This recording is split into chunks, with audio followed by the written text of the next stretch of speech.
Vincent Cole came to Liverpool with nothing but a suitcase, a plan, and the kind of ambition that could burn a city to the ground.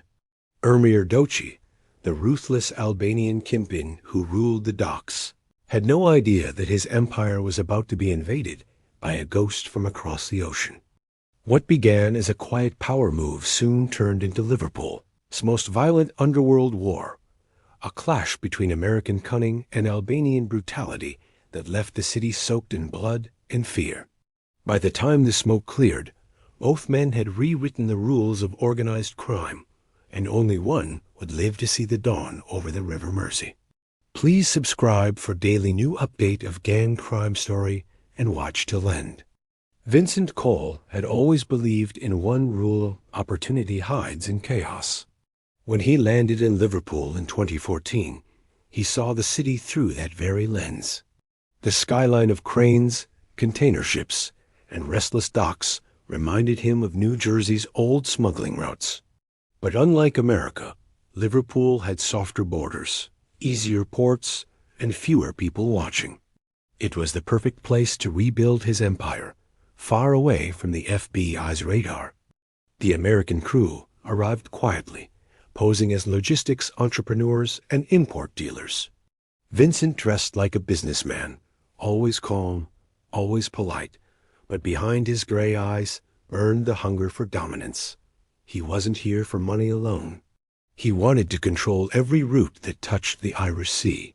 His right-hand man, Leo March, was younger but sharp, the kind of enforcer who could move drugs across continents without anyone noticing. Together, they began by renting small warehouses near the docks, moving in luxury car parts and furniture from New Jersey. Hidden deep inside those shipments were packets of high-grade cocaine worth millions. It was a silent operation, unnoticed by police or rival gangs at first. But Liverpool's criminal world was not empty. The docks were already controlled by the Albanian Mafia, an organized, disciplined, and brutal network led by Ermir Doci. He was a man who didn't smile, didn't threaten. He simply acted. For years, the Albanians had dominated every smuggling route in the north. They had their men inside customs, their watchers on every dock, and their cash tied into construction and nightclubs. When whispers spread that an American group was paying off dock workers and clearing shipments at odd hours, Ermir took notice. He didn't move right away. He studied them. He wanted to know who dared to set foot in his territory. Vincent, meanwhile, believed he was being careful.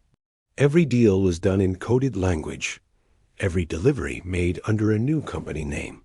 The crew operated from safe houses scattered across the city, one in Toxteth, another near Sefton Park. At night, they watched the Mersey from apartment windows, counting cargo ships as if they were counting money. But the peace was short-lived. One night, a shipment from New Jersey went missing. A truck loaded with hidden cocaine never reached its destination. The driver vanished, and within 24 hours, rumors hit the streets that the Albanians had seized it. Vincent didn't panic. He smiled coldly and told Leo to prepare the next move. For him, this wasn't a setback. It was an invitation. By stealing his shipment, the Albanians had unknowingly declared war. From that moment, every quiet corner of Liverpool started to carry a different kind of tension. Dock workers avoided talking about who controlled the ports.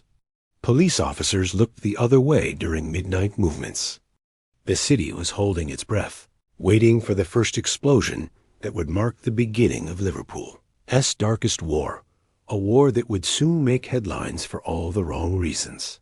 By the start of 2016, the American cruise routes had spread deep into Liverpool's trade lines. The docks had become their playground, and the corruption ran wider than anyone could imagine. Leo March, Vincent's most trusted lieutenant, was the mastermind behind it all. He had a way of reading people. He could spot greed faster than fear. Using that gift, he bribed port inspectors, customs officers, and even low-level police clerks to look the other way. Shipments arrived in the middle of the night, packed with American luxury cars. inside which lay pure cocaine sealed behind false panels. The system worked so flawlessly that the Americans began to believe they were untouchable. But nothing in the underworld stays hidden forever.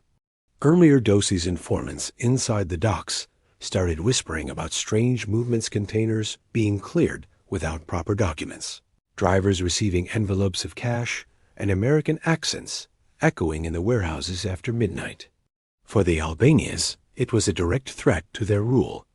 Ermir had built his empire through violence and control, but now an outsider was bleeding his profits dry. He couldn't allow it. His warning came fast and brutal. One cold December night, a warehouse owned by the Americans in Budel erupted into flames. Inside were crates of drugs worth millions. The fire burned for hours, and the smell of chemical smoke spread across the docks. No one claimed responsibility, but Vincent knew exactly who was behind it. The next morning, he stood on the ashes with Leo by his side. For a man who had lost everything overnight, Vincent's calm was terrifying. He didn't call the police. He didn't make threats. He just said one thing to his crew: make them pay. Within a week, retribution arrived. A black SUV exploded outside a small cafe in Toxteth, a place owned by Ermir's cousin. The blast killed 2 Albanian soldiers instantly and left the rest of the city trembling. What had been a quiet rivalry turned into open warfare. Over the next few weeks, Liverpool changed. Streets that were once filled with late-night crowds now emptied early. Locals began hearing gunshots echoing through the industrial zones at night. Cars were found abandoned, their windows shattered, blood on the seats. Police patrols increased, but both sides had men within the system, making sure no one ever got caught.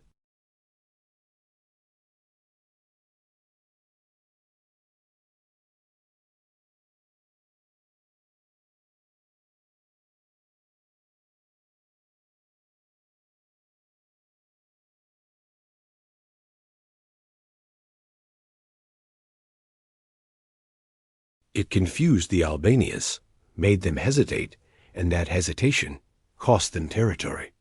By spring, the American crew controlled nearly 40% of the docks. Liverpool was now divided, half ruled by Albanians, half by Americans. The tension was electric, like dry air before a thunderstorm. Everyone knew what was coming next, but no one dared to stop it. The war had only just begun.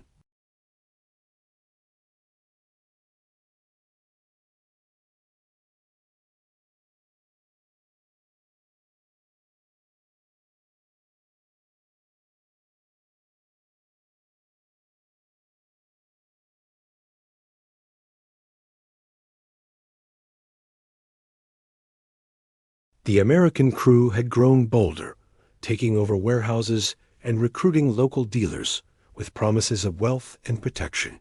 Leo March ran their operations like a military campaign, tracking every shipment, every route, every man. But as their control expanded, so did the body count. Each new gain came at the cost of lives. The Albanians responded with the same brutality that had made them feared across Europe.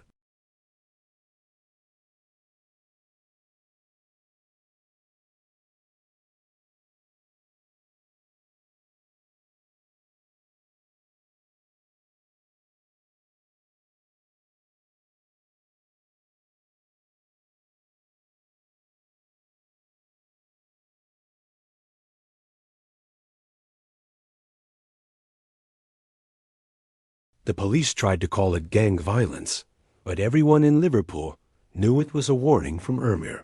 Despite the loss, Vincent refused to retreat. He believed that fear was a weapon, and he was ready to use it. Through his secret ally, Marcus L. Wood, a disgraced ex-police officer who now sold intelligence to the highest bidder, Vincent started to strike back in ways the Albanians never expected.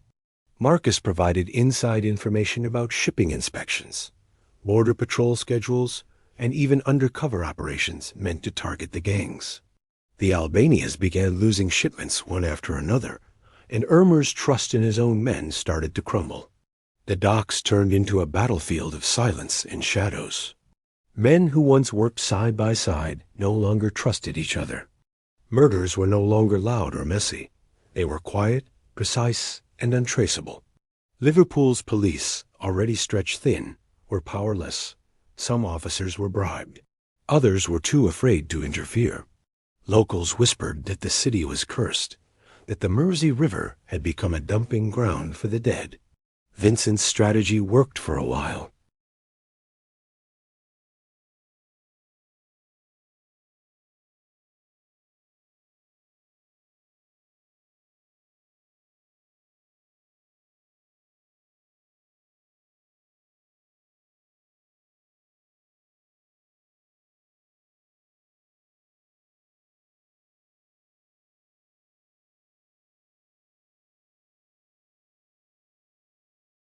He believed Marcus was too valuable, too dependent on his money to betray him.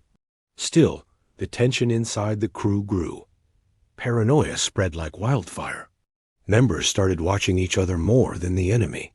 They knew the Albanians were ruthless, but what they didn't realize was that Irmer had already planted seeds of deception inside their ranks. The real danger wasn't the gunfire or the raids. It was the betrayal creeping silently through the heart of the American crew. Liverpool was no longer just a battleground. It was a ticking time bomb waiting to explode. By 2018, the war had consumed everything. Businesses that once flourished near the docks had shut down, streets emptied before sunset, and the police were overwhelmed with bodies found in alleys and warehouses. The American crew was fractured, but still dangerous. Vincent Cole, now constantly moving between safe houses, planned what he believed would be his greatest strike, a massive shipment of cocaine worth over 40 million pounds. This deal was supposed to secure their future, wipe out their losses, and crush the Albanian Mafia in one decisive blow. Every detail was planned with precision: routes, drivers, fake documents, and security backups. The shipment would come through Birkenhead docks under the cover of imported machinery. Vincent trusted only one person with the entire operation: Marcus Elwood. Marcus, the ex-officer who had fed him intelligence for years, seemed loyal. He was clever, discreet, and had connections in the port that no one else could touch. But what Vincent didn't know was that Marcus had already switched sides. The Albanians had found him months earlier, broke and bitter, addicted to the same greed he once mocked. Gurmir Doci offered him a deal that was impossible to refuse: triple the money, complete immunity, and a promise of protection. Marcus agreed and began feeding false information to Vincent, guiding him into a trap that would destroy everything he had built. The night of the shipment was cold and quiet. The docks looked deserted, except for the faint movement of cranes and the hum of engines. Vincent's men waited in position, their radios buzzing softly as they prepared to move the containers. But then came the sound no one expected, the roar of engines followed by gunfire. Within seconds, the area erupted into chaos. Black SUVs cornered the trucks, men in masks opened fire, and explosions lit up the night sky. The ambush was brutal and precise. By the time it was over, several of Vincent's men were dead, and the entire shipment had vanished into the fog. Vincent escaped barely alive, hiding in a nearby warehouse as he watched his empire burn. He realized the trap too late. The Albanians hadn't just taken his shipment. They had taken his entire network. His accounts were frozen, his contacts arrested, and his name leaked to law enforcement. Within 48 hours, police raids hit every American crew safe house across Liverpool and Manchester. Dozens were captured, weapons seized, and millions in cash confiscated. Marcus disappeared, vanishing with the Albanians and the stolen cocaine. Rumors spread that he was hiding in Spain under a new identity, protected by Irmer himself. Vincent, however, was nowhere to be found. Some said he fled north toward Scotland with a fake passport. Others claimed he was caught and buried somewhere near the docks he once ruled. The police found traces of his blood in a burned-out car near the Mersey, but no body. The war that had started with ambition now ended in ruin. Liverpool was silent again, but beneath the surface, the ghosts of the American crew still lingered, waiting for one survivor to rise and take revenge. The city thought the nightmare was over, but it was only the calm before the next storm. For nearly a year after the docks burned, Liverpool's underworld slipped into uneasy silence. The police claimed victory, announcing that the American crew had been dismantled and the Albanian Mafia had been driven underground. Nightclubs reopened, businessmen returned to the port, and the news cycle moved on. But the quiet was only an illusion. Beneath the surface, something darker was brewing. Men started dying again, not in open gunfights, but in silence. Albanian enforcers were found slumped in their cars with single gunshot wounds to the head. Others vanished without a trace. Their warehouses were looted, their accounts drained. No one knew who was behind it. Some said it was rival gangs. Others whispered it was Vincent Cole's ghost coming back for revenge.